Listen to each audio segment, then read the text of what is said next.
Sixth chapter of history of class 6 and the chapter is rise of new religions, नए धर्मों का उत्थान। इस चैप्टर में हम पढ़ेंगे कि कैसे कैसे न्यू रिलीजन्स एग्जिस्टेंस में आए।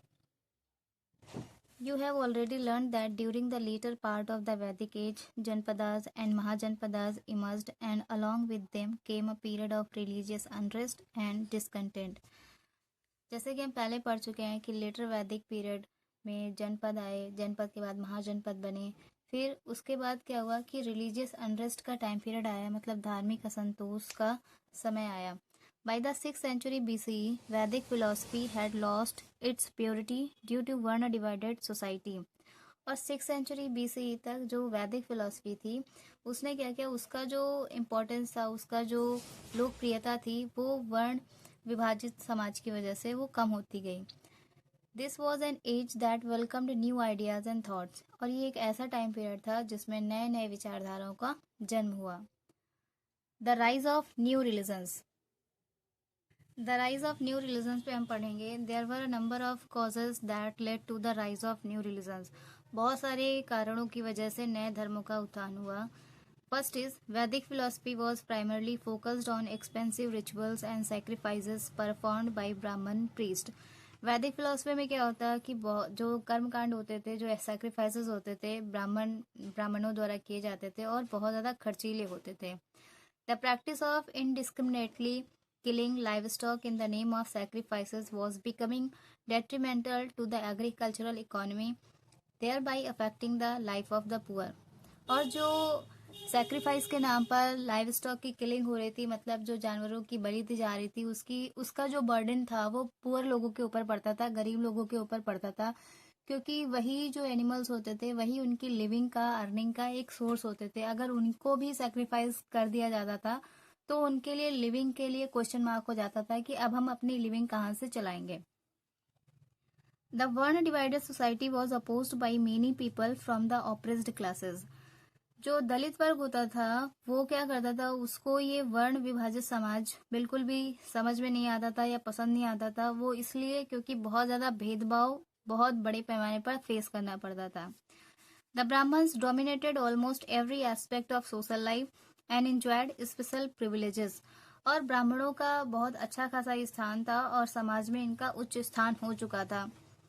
Most religious literature was in Sanskrit and could not be understood by common people.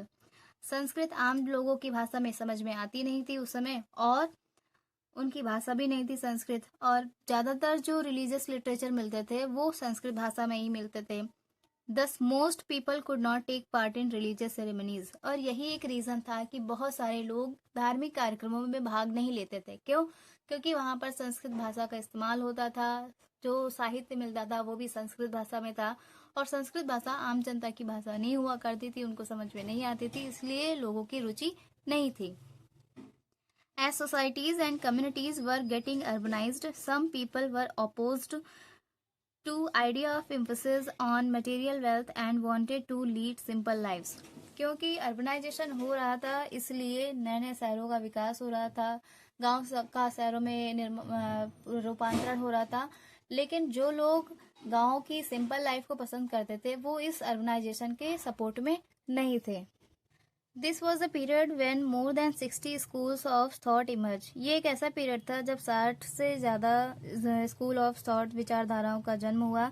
3 out of these sparked interest and were well received. इनमें से तीन जो स्कूल थे, विचारधाराएं थे, वो ज्यादा लोकप्रिय रहे और जनता ने उनको बहुत अच्छे से एक्सेप्ट भी किया। They were Buddhism, Jainism and teachings of the Upanishad. और वे थे जैन धर्म, बौद्ध धर्म और उपनिषद की शिक्षाएं। उपनिषद के बारे में हम पढ़ेंगे। The term Upanishad is derived from 3 words. जो उपनिषद वर्ड है ये 3 वर्ड से मिलकर बना है, उपा, नी और सद। उपा का मतलब होता है पास, नी का मतलब होता है डाउन, और सद का मतलब होता है टू सिट। तो इस तरह से उपनिषद का मतलब होता है कि अपने गुरु के पास नीचे बैठकर शिक्षा ग्रहण करना। This meaning is based on the traditional understanding that these texts were originally lessons given to students sitting at the feet of a sage. यहाँ पर इसका ट्रेडिशनली मीनिंग ये है कि जो भी विद्यार्थी होते थे, जो स्टूडेंट होते थे, वो अपने गुरु के पास वहां पर नीचे बैठकर शिक्षा ग्रहण करते थे। They were presented in simple dialogues between a sage and his students. और उपनिषद में जो इनकी शिक्षाओं को दिखाया गया है वो डायलॉग फॉर्म में दिखाया गया है, जो कि गुरु और शिष्य के बीच में है।